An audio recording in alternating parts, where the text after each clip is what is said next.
లేనిదే పొగ రాదు అంటారు కదా. మన సినిమా ఇండస్ట్రీలో కూడా అంతే. కొన్ని గాసిప్స్ అలా బయటకు వస్తుంటాయి. అలాగని అది కేవలం గాలి వార్తలు మాత్రమే కాదు, అందులో చాలా వరకు నిజాలే ఉంటాయి. మనం ముందుగానే చెప్పుకున్నాం కదా, నిప్పు లేనిదే పొగరాదు అని. అక్కడ ఏమీ లేదు అని చెప్పడానికి మాక్సిమం ట్రై చేస్తుంటారు, కానీ ఖచ్చితంగా ఏదో ఉంది అని వాళ్ళ మాటల్లోనే అర్థమవుతుంది. ఈ ఉపోద్ఘాతం మొత్తం ఇప్పుడు ఎందుకు అనుకోవచ్చు. మనం మాట్లాడుకోబోయే టాపిక్ కు దీనికి చాలా దగ్గర సంబంధం ఉంది. టాలీవుడ్ లో హీరోయిన్ రీతు వర్మ, మెగా మెన్నలుడు వైష్ణవ్ తేజ్ మధ్య లవ్ ట్రాక్ నడుస్తుంది అంటే కొన్ని రోజులుగా సోషల్ మీడియాలో ప్రచారం బాగా జరుగుతుంది.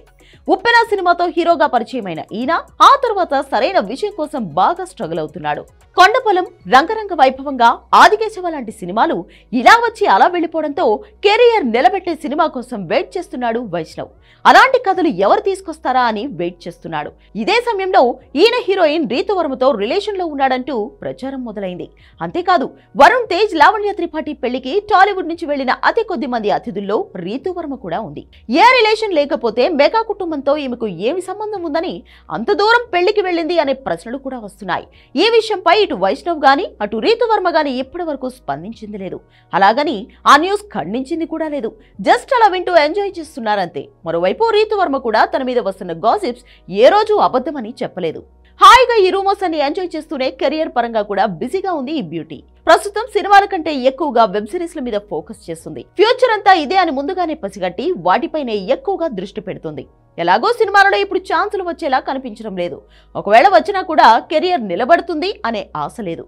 అందుకే వెబ్ సిరీస్లలో తన అదృష్టాన్ని పరీక్షించుకుంటుంది ఈ ముద్దుగుమ్మ. ప్రస్తుతం హాట్స్టార్ కోసం దేవిక అండ్ డానీ అనే సిరీస్ చేస్తుంది రీతు వర్మ. ఇందులో సూర్య వశిష్ఠ హీరోగా నటిస్తున్నాడు. ఈ మధ్య మీడియా ఓసారి తన రిలేషన్షిప్ స్టేటస్ గురించి అడిగినప్పుడు మాట దాటేసింది రీతు. ఇవన్నీ చూస్తుంటే కుచ్చు హోతా హై అనిపిస్తుంది. కానీ ఆ కుచ్చులు ఏంటో వీళ్ళు బయట పెట్టట్లేదు అంతే. చివరి నిమిషం వరకు ఏమీ లేదు అంటూ ఇలా కథలు చెప్పిన వాళ్లే ఏదో ఒక రోజు సడన్ గా మీడియా ముందుకు వచ్చి మేము ప్రేమించుకుంటున్నాం, పెళ్లి చేసుకుంటున్నాం అని చెప్తారు. మరి వీళ్ల కథ కూడా అలాగే ముందుకు వెళ్తుందా, లేదంటే నిజంగానే వాళ్ళపై గాసిప్స్ వస్తున్నాయా అనేది త్వరలోనే తేలనుంది.